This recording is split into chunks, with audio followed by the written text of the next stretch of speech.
Welcome to this very interesting panel. First of all, I must initially express my discomfiture. I've been sandwiched by two, I feel like, I'm not sure what kind of sandwich it is, but I have these two formidable people on my side.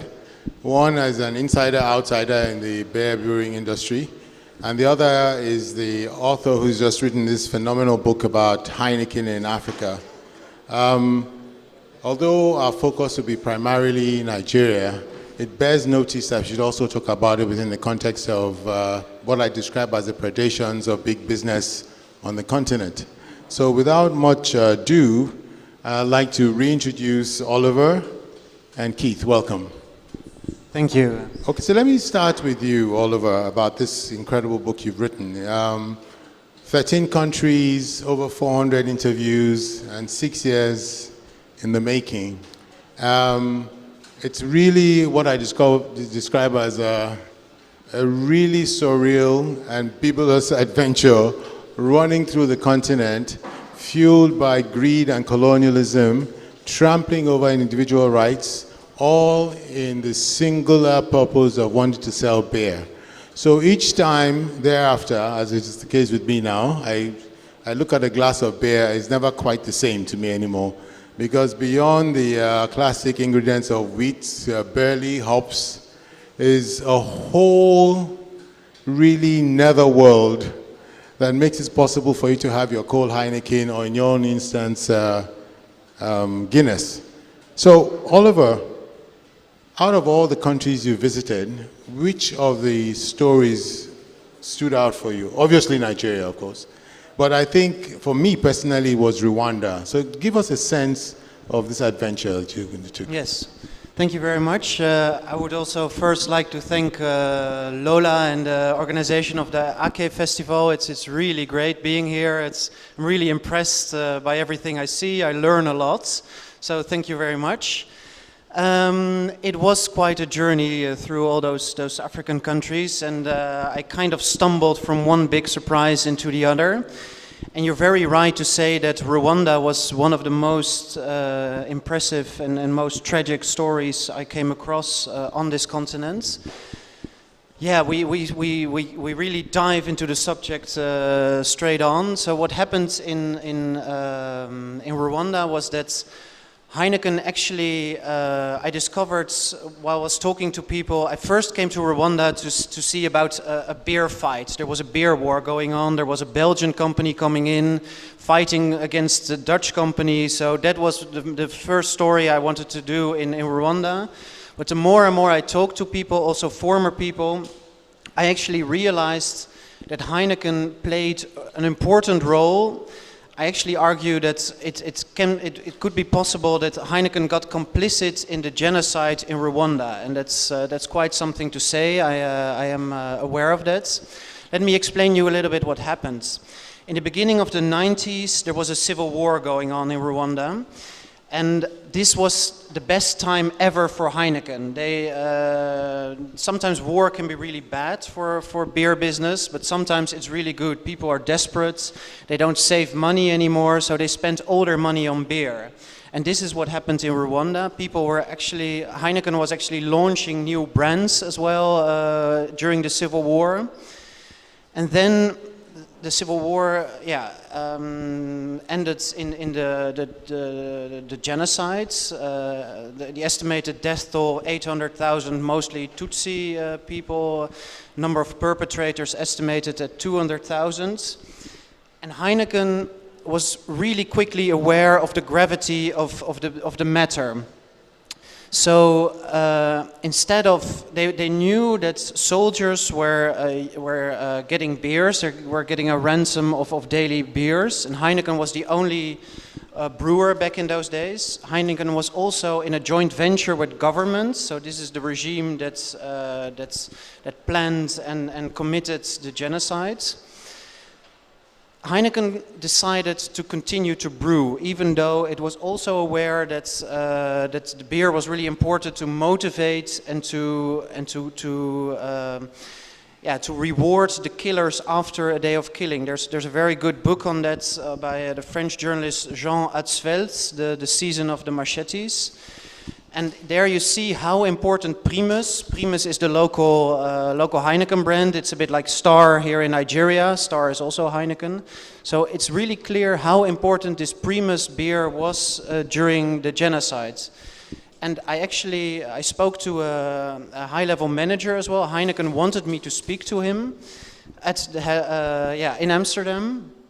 And he actually admitted as well that Heineken knew that the beer was so important. So Heineken came with a very bizarre claim at one point. They told me that the brewery had become autonomous.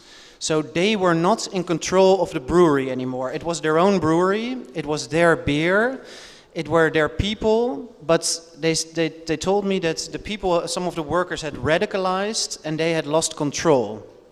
This story was really easy to falsify, actually, because there was a former French Africa director who wrote his memoirs.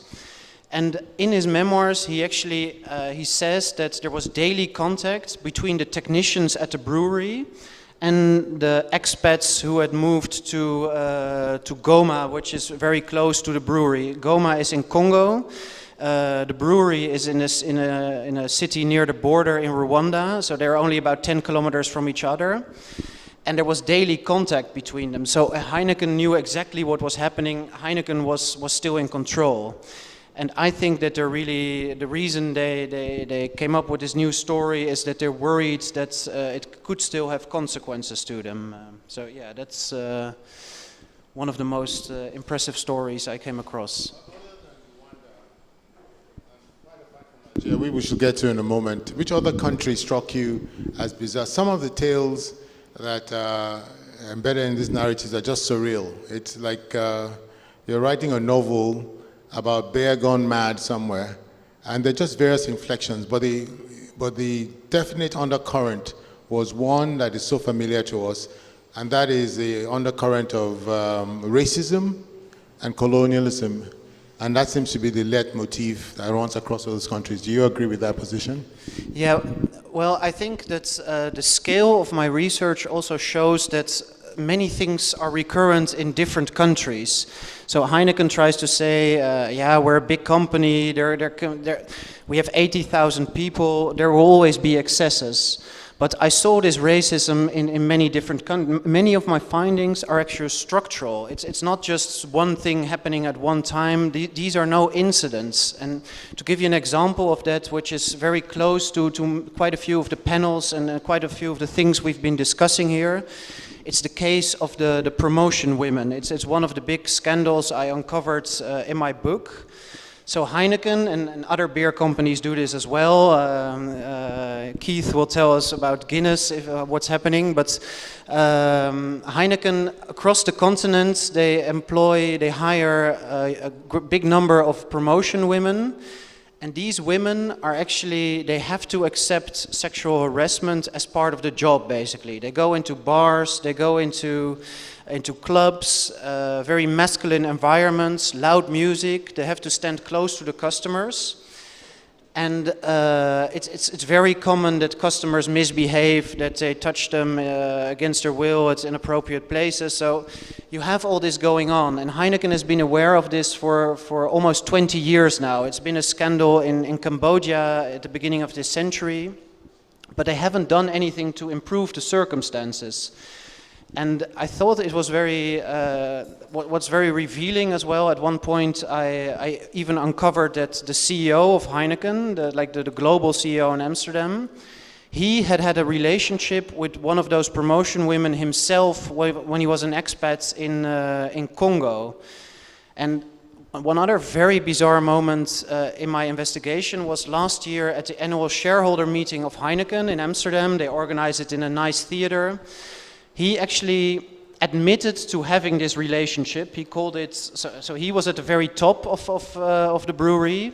This woman was at the very bottom, but he spoke about a consensual love relationship with a promotion woman. And he gave her a better job as well, so it was completely relevant to write about it. But when he actually admitted to having this relation, the shareholders there in Amsterdam applauded the CEO. So a company who does that sort of things, it gave me little hope for real improvements. And what was also, I think, is very relevant in the context we're speaking here, is that then in an interview with the financial newspaper in the Netherlands, Van Boxmeer, the CEO, he actually said that to him, that he pointed at cultural differences when he was speaking about the promotion women. So here in Africa, people are supposed to look differently on sexual harassment than we do in the West. He actually said that in Western Europe, we wouldn't hire these promotion women anymore. It can't be done in the era of Me Too. But Me Too is a Western phenomenon, he said. And I'm really glad to be here at AK Festival to see that Me Too is not a Western phenomenon. It's women shouldn't have sexual violence, shouldn't be victims of sexual violence nowhere, of course. And I think it's really important that such a powerful company, such a powerful man, he makes such distinctions based on culture, you know. I think people should be aware of it and do something about it. Thank you. Within the context, I'm happy we stayed on that. We kind of segued back into the last speaker, Mona's taxonomy of the patriarchy, the octopus. And I'm wondering if, with particular reference to Nigeria, against the backdrop of what you said, one of the tentacles will probably be bear, in the sense in which it seems to fill a lot of things. Just to support what he said about women being used as props, women being used to prostitute and sell, one of the more memorable lines was by one of the former managing directors of Nigerian breweries, Festus Odemegwe. And it says, and I don't want to go into all the lines, but it says, and there's prostitutes. In Nigeria, the upper and middle class drink in clubs without prostitution. But poor people go to bars where you pay 2,000 naira to sleep with a woman. You give her gonorrhea and you get HIV in return. That's where our chances meet. I mean, it's such a cynical thing, but this is partially what runs through the thread. With particular reference also to Nigeria, and Keith, this I'm trusting with you now, is this sense that there was this, blood feud, the Montagues and the Capulets, the Hatfields and the McCoys between Guinness and the Nigerian breweries during your tenure. But it turns out that there's been a lot of sleeping with the enemy, so to speak. And so, to the public-facing narrative, we're feuding, but behind the scenes, we're actually copulating in this phony war. So what was your take about it? And for those of us who actually believed at that time there was a competition between Guinness and Nigerian breweries, could you unravel the Africa play, how Guinness was invested in Heineken, Heineken was invested in, and copulated, and it gave birth to all kinds of beers? Thanks, Tunji. Yes, I mean, if you look at the history of brewing across Africa, for the last 40 years, excluding, let's say, Equatorial Africa, and excluding South Africa, where South African breweries were dominant but very local, the rest of Africa was always dominated by three players: Heineken, Guinness, and the French group, Castel. And so what tended to happen was, in larger markets, both of those, or any two out of three, would be present and would be fighting. But in smaller markets, there might be collaborations. So, for example, in Nigeria, and during my time, Guinness and Heineken were fighting very aggressively. We were talking about it. And yet, Heineken brewed Guinness under license in a number of markets, including Congo, Brazzaville, Sierra Leone, one or two of the other markets. And then Castel brewed Guinness under license in Gabon and I think Congo-Kinshasa, while they were big competitors in Cameroon. So you come to, were there Chinese walls? Broadly, the interests were pretty clear and separated. But as I say in my book, when I was fighting Heineken here, one of the things that I found was that Heineken were much more aggressive than Guinness. And they had a very, very aggressive CEO. Some of you will remember Festus Onimegwe. And my predecessor was a very gentle Irishman. He was technical, and he found Festus very intimidating. And the Nigerian breweries' sales force were a lot more aggressive in the marketplace. And when I joined, I realized that I had to be super aggressive to match him. And then personally, I had to show that I wasn't intimidated, to encourage my my salesmen to be aggressive in the marketplace. So we got to a situation where Festus would be complaining to his board, who would complain to my boss that I was being too aggressive. And I had actually told my team that I would reward people who got complaints about aggression. Now, when I say aggression, I don't mean physical aggression, but I mean, you know, activity in the marketplace, running more promotions, being in the other side's face all the time. So we were genuinely fighting on the ground here, while at the same time Amsterdam and London were telling us to calm down, calm down. You have a comment about your own research that exposed this? Yeah, well, I think from my point of view, it's more that if you look at all that aggression and the aggressive way that beer companies are pushing their products in the African markets, I think what you see is that you often have people with little buying power, and the companies are trying to convince them that beer is an aspirational product, so their status will go up if they buy industrial beer instead of traditional local drinks. So I think this is one of the reasons, it's really not good for local economies and societies. You know, if you look at these companies, they often have a very nice impact report where you will see they add so much money to the economy, they create so many jobs. Well, I know for a fact that these impact reports are often highly exaggerated. Even it was admitted to me by one of the people who creates them. But it doesn't really, these impact reports don't look at the negative impact of especially alcohol companies, beer companies, for the societies where they're operating. And I think that's really important. If you look in Europe, a standard bottle is like 30 centiliters, 300 ml. Here in Africa, it's most of the times, like in Nigeria, it's 600, but in South Africa, one beer is 750 milliliters. You know, it's a bottle of wine, basically. So people don't really look at the negative consequences of this very aggressive marketing it has on the societies. I think just to follow up that, I think actually in terms of consumers, where there's really, so there's no doubt that consumers, if you were beer drinkers in Nigeria, benefited from competition. So for example,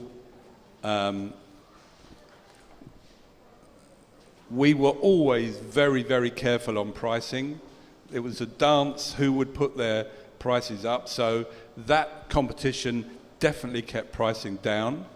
And then secondly, you're forced, because of that competition, to do more things which, so during that period when competition was intense, both companies were bringing in a lot of musical artists, and subsidising all of that. So I think genuine competition is good for the market and good for the consumers in that space. It definitely keeps the prices down. South African breweries have a monopoly in South Africa, which means they're able, to control that price. And so it's very much in the interest of, and I'm not talking about the social impact for now, the consumers, that good competition will make cheaper beer.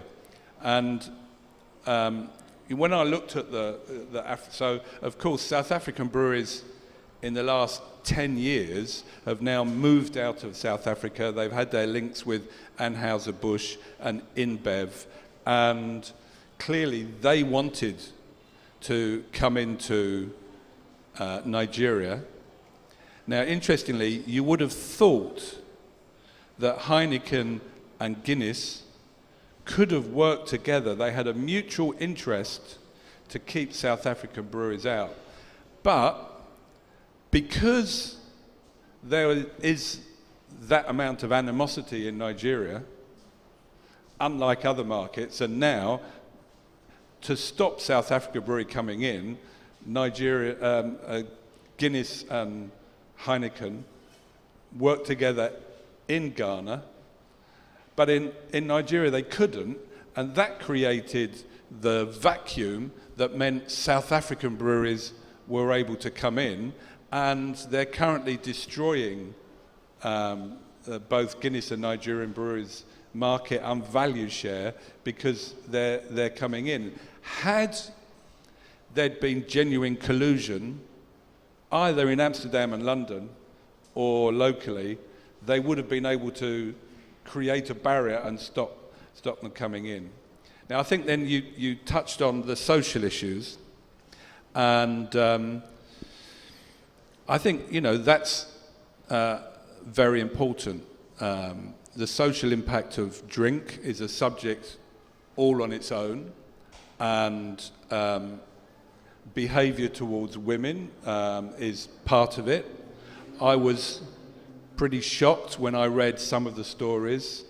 I actually don't think, I think because in Nigeria there are perhaps more safeguards because there's, we've just heard how dangerous it is for women, and clearly the patriarchal and the tentacles are here. But I didn't see use of promotion girls in that way in the market here.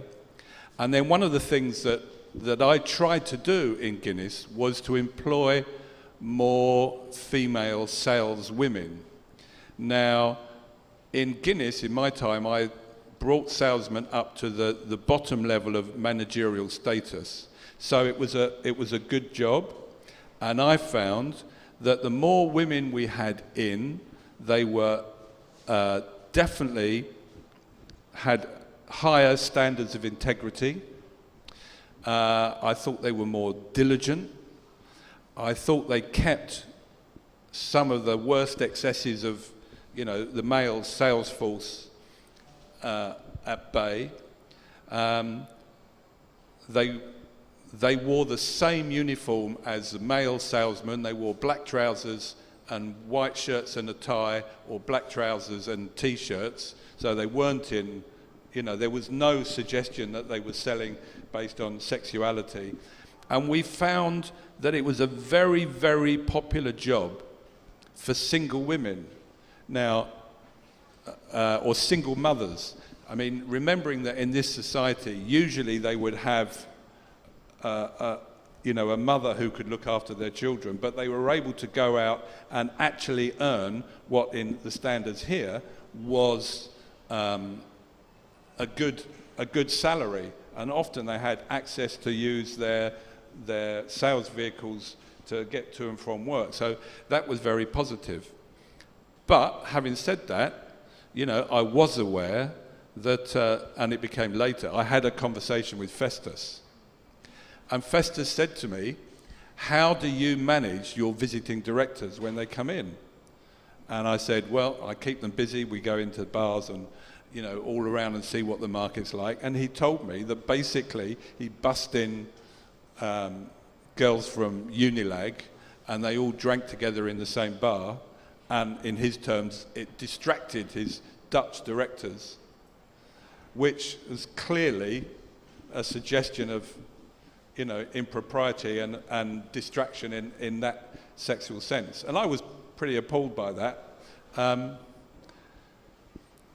the wider social thing of drinking, there is no doubt there are aspects of alcoholism and drinking to abuse which are negative to society. But I do maintain that particularly in social terms, the ability to have a drink together with friends, ideally in safe places, outweighs the negatives. Otherwise I couldn't do it. I wouldn't work for a tobacco company, for example.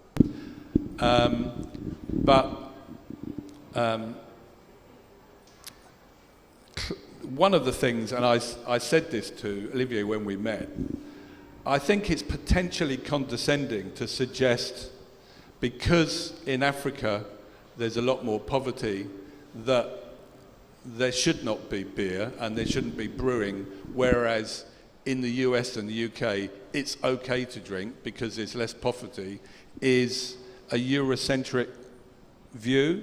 And we had this discussion, and it might have come out of translation or what have you. But I think that would be a danger in trying to attack the beer industry per se.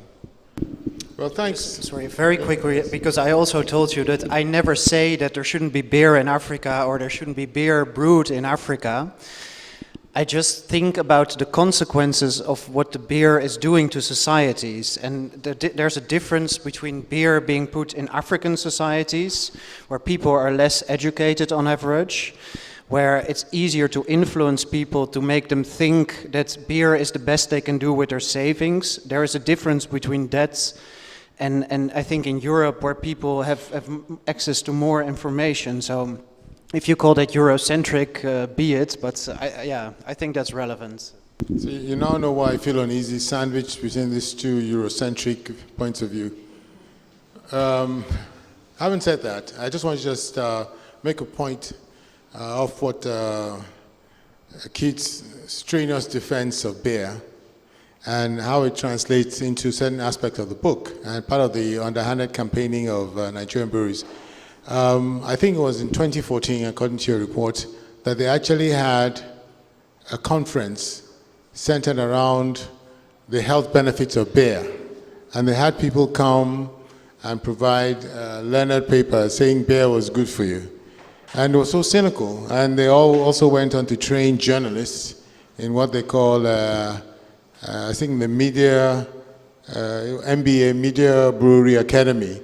So there are two things here that helped their marketing. One is what I describe as the brewery media industrial complex, in which they actively sought out journalists to help them shape the narrative about the production and everything else.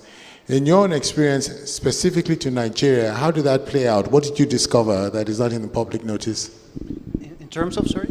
In terms of the complicity of the media and the grooming of the media and the hosting of something as preposterous as a seminar on the virtues of beer, and you had professors weighing in that you have to drink at least, by my recollection, 1.5 liters of beer a day to stay healthy. So just pick a number. So I mean, this is social engineering of the bibulous kind. So explain. Yeah, very true. Actually, Heineken, for at least 3 years, they've organized at Echo Hotel in Lagos, they've organized beer and health conferences, where the audience is made of businessmen, influencers, showbiz people, so people who spread the word that beer is actually good for your health. So it presents a big number of diseases. It will increase your life expectancy. It will make your skin more beautiful. That's all the things you hear at those meetings. And normally the beer industry is really prudent by giving a number. You forgot to add your virility for all of you men. I don't know whether it's supposed to be Guinness is supposed to be good for you, or Legend gives you power. But that's part of the attraction for me, at least. Yeah. So normally they're very. The beer industry wouldn't tell you what is moderate drinking, because they tell you moderate drinking is good for you. They don't tell you at this beer and health conferences drink as much as you can. But normally the industry, on purpose, they don't put a number on moderate drinking. It's up to everyone themselves to determine what moderate drinking is. That's a lot better. But in Nigeria, actually, they made an exception. They had someone from a university telling people that they should take maximum 2.5 bottles per day, which is 1.5 liters, to benefit from all the advantages, the health benefits of beer. And it's true that I think this is a very regretful thing, but I've been helped with my research, with my investigation, by a lot of excellent journalists across the continent. But often the newspapers, the magazines are so poor that they rely on being paid by companies, by governments, by NGOs to publish. So yeah, you very often see that the stories you see, they're very knowledgeable, they know everything. But they write, sometimes they even take a press release from the company and write their name above it, and they get $100 or something. That's unfortunately the way it works in many countries. And they get free beer, right? They get free crates of beer. Don't forget that. Yeah, Keith, you wanted to weigh. Yeah, I saw those conferences that Nigerian breweries had, and frankly, I thought they were appalling. And, in fact, my book makes it very clear. I think there is an increasing trend from all multinationals to do less and less genuine community work and more bollocks, which they then wrap up in glossy magazines. And, I feel quite strongly about that. There's a whole chapter in my book about irresponsible corporates, and that's Nigerian corporates as well as multinationals. But I think that's fake news, and, they should be doing genuine work in the communities to be proud of, rather than stuff like that. It's almost as if we have two contending views from two corporates, one beer, the other stout.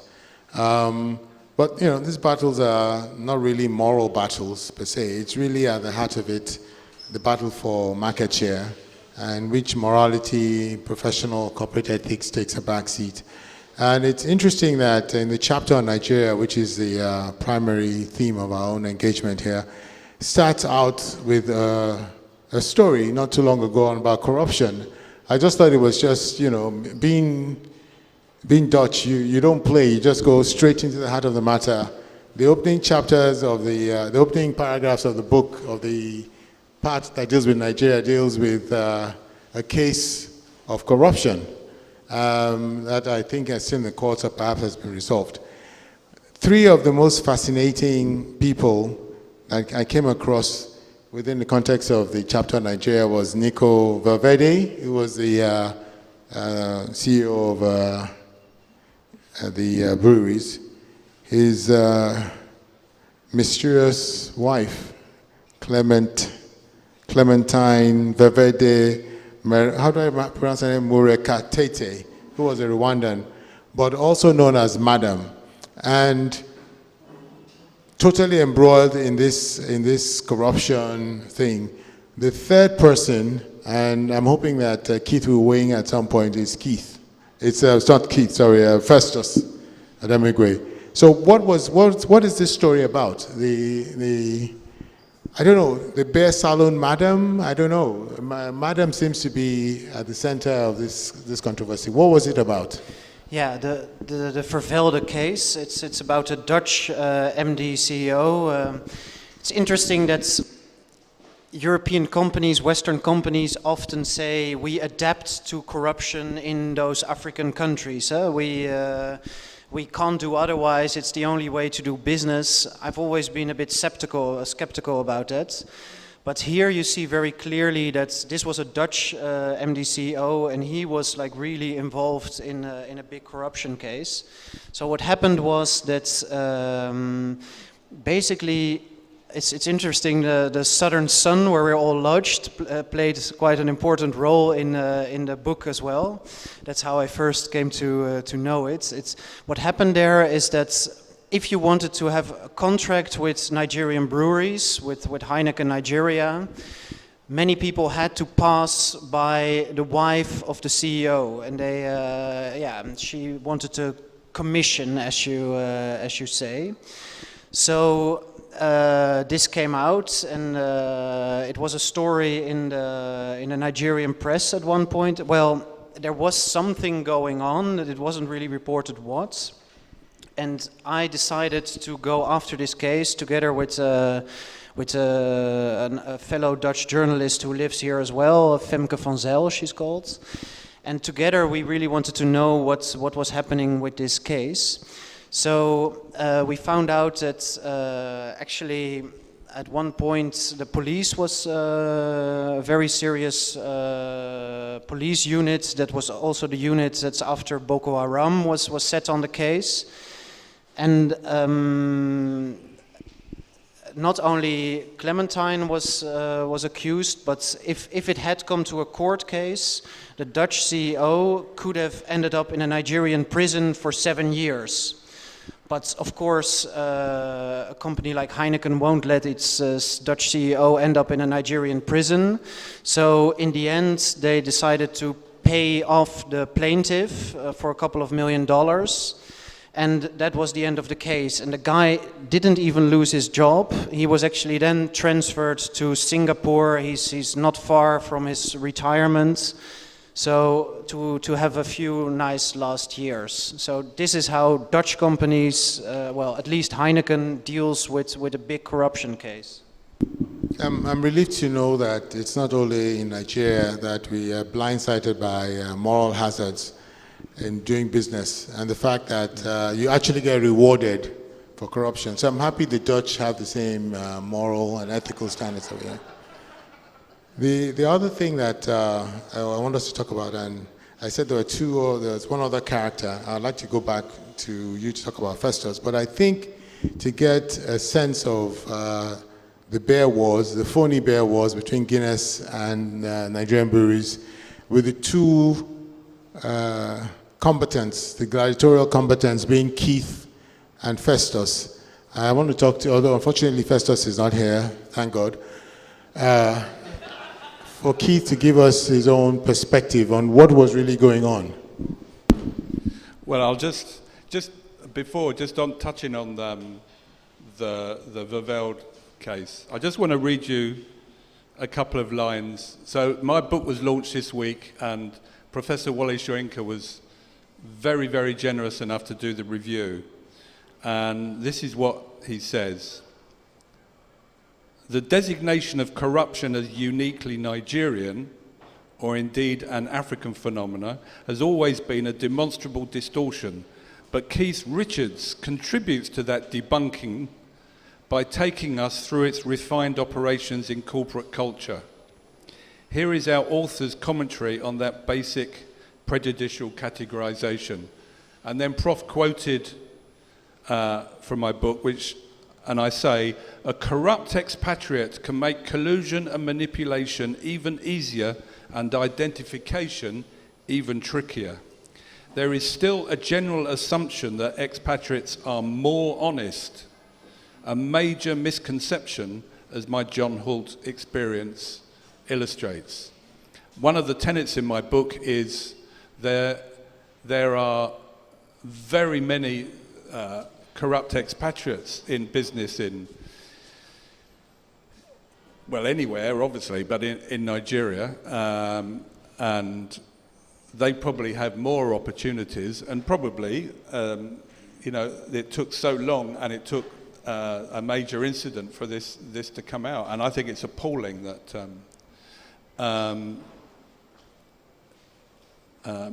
that Heineken behave like that.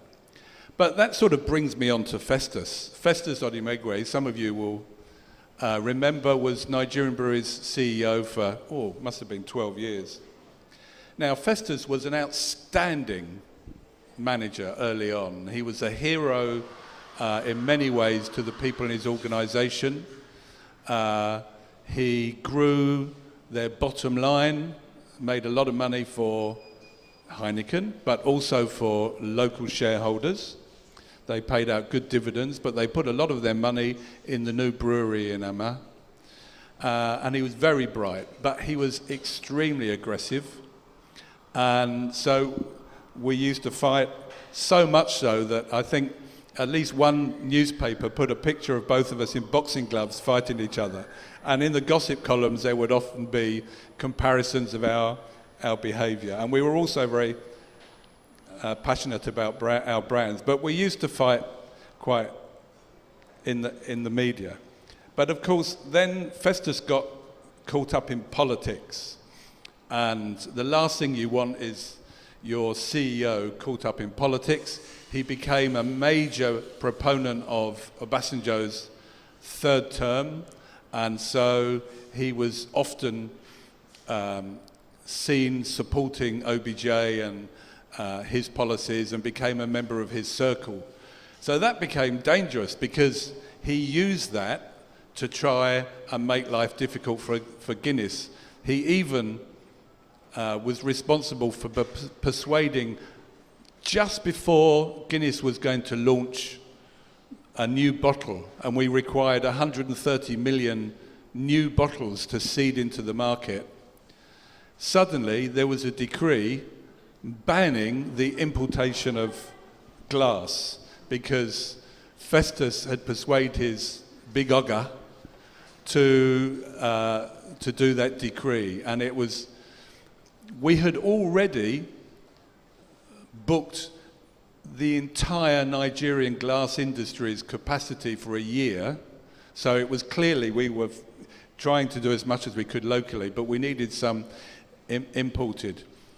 So I was forced to go and spend more time to try and counter that, and I had friends, fortunately, who were able to introduce me to OBJ, and that in itself, there's quite a few anecdotes about fighting Festus, even in council meetings in Abuja. It's interesting about how beer, alcohol, colonialism all intertwine and are brewed and blended and served cold to you. It's just a fascinating read. I actually recommend that you read it. Lots of things you learn about it. But one of the things that was like a bit of a black hole to me was the back end of the beer business, the incestuous, multinational collaborations out of sight.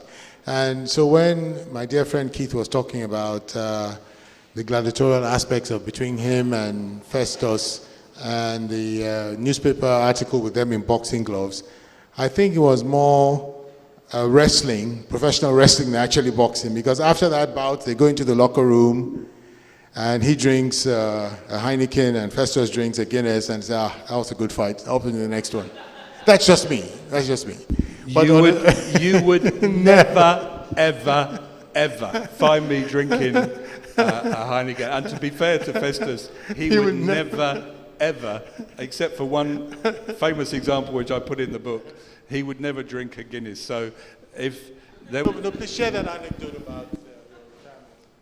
Well, it was when I left Guinness, and I talk about it because, I'm very honest, I got sacked because Diageo thought I had gone bush and I was favoured local shareholders and local cultures more than they thought worked for the maximum extraction to offshore shareholders. But in my final party, the brewery did a special brew of Guinness for me with my photograph on the label, which was wonderful, and I have some of those on my bar at home. Festus was invited to the retirement party. I didn't think he would come, but bless him, he did turn up. And the garden was full of various people from corporate Nigeria, but a lot of distributors who, of course, distributed both Guinness and Nigerian breweries products. And when he walked out, they were shocked to see Festus with a bottle of Guinness in his hand. And they went, "Ah, Oga, you are drinking Guinness." He said, "No, I am drinking Keith Richards." And he held up the label. So that was One of the things you just said, maximum extraction to external shareholders. That stuck in my mind, and it's a perfect segue into my next question to you. Maximum extraction to external shareholders. What role did this mythical company, Ibeco, play in all of this? Please give us a background, because I want you to be able to unpack and expose some light in the financial network of these companies and how they actually operate. Thank you. First of all, to give a bit of context, many European companies or Western companies or even worldwide companies now count on Africa for its future growth. We all know the narrative of rising, emerging Africa. But actually, for Heineken, Africa has always been very profitable, even during the 80s and the 90s, which are considered to be the worst decades for the continent in many aspects. Heineken always succeeded in extracting money, in remaining profitable. And if you look at the latest available statistics, then you will see that like Africa as part of the global revenue and Africa as part of the global volume, so all the beer sold, is almost 15% for Heineken. But then if you look at the profits, it's almost 21%. So this means that for every beer sold in Africa, Heineken makes 42% more than its beer sold worldwide. So Africa is already, it's not just the future. Africa is very profitable for Heineken right now. So they have a lot of mechanisms to extract money. For example, you have all the Heineken brands. Maybe not everyone knows that Star is Heineken, Gulda is Heineken, Goldberg is Heineken, Fairouz, Amstel Malta, it's all Heineken. And on all these brands, they receive royalties. All these Nigerian brands, Heineken gets royalties from them. And they also have this specialized office in Brussels. They're called Ibecor.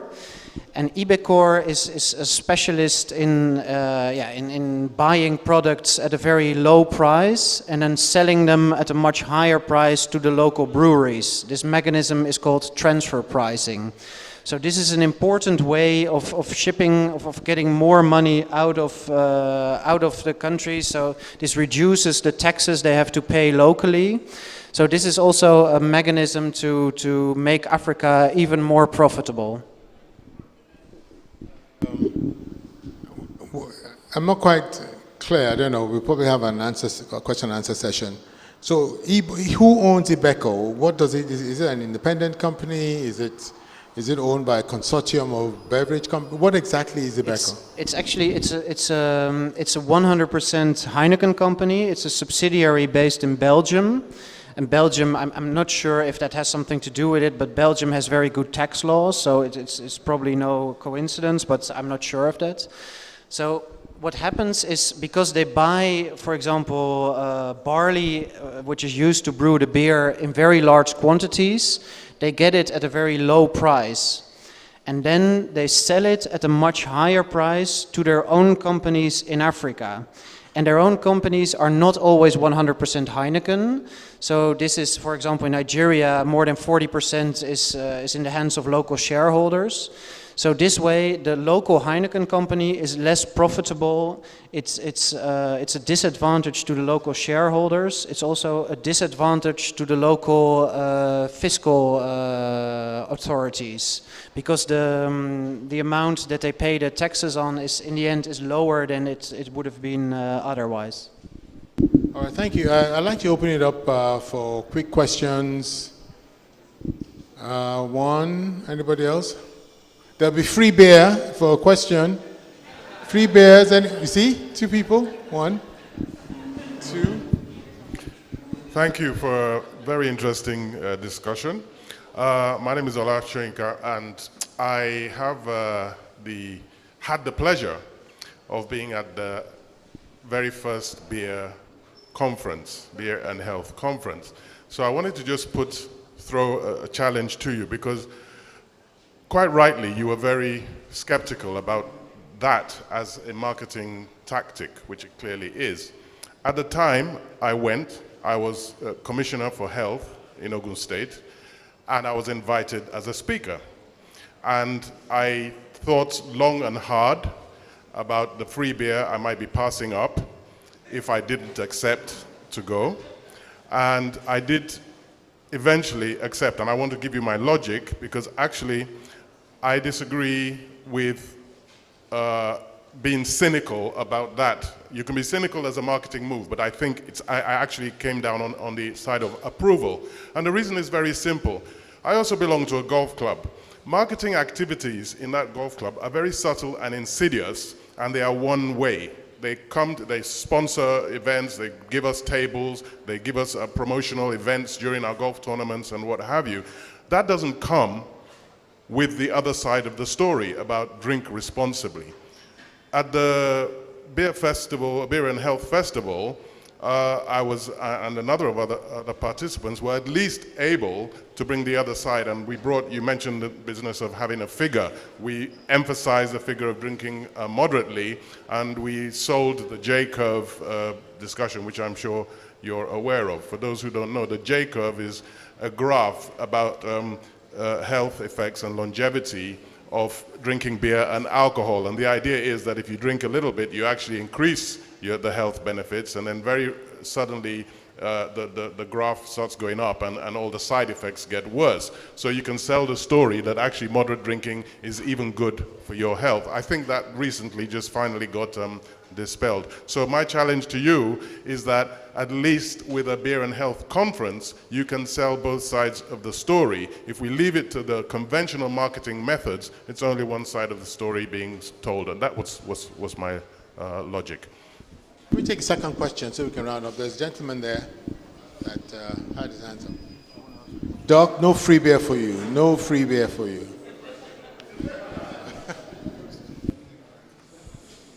Yeah, listening to that cynical story on the promotional goals, I wonder whether that's just a sort of far taken PR machine, or is that somehow related to the way Heineken has always been sort of setting up the company? And you know, in Holland we know the character of Heineken as a kind of a fraternal, kind of very sort of sexist kind of guy. Is there a relation between, or is it just a very far taken PR machine? Yeah.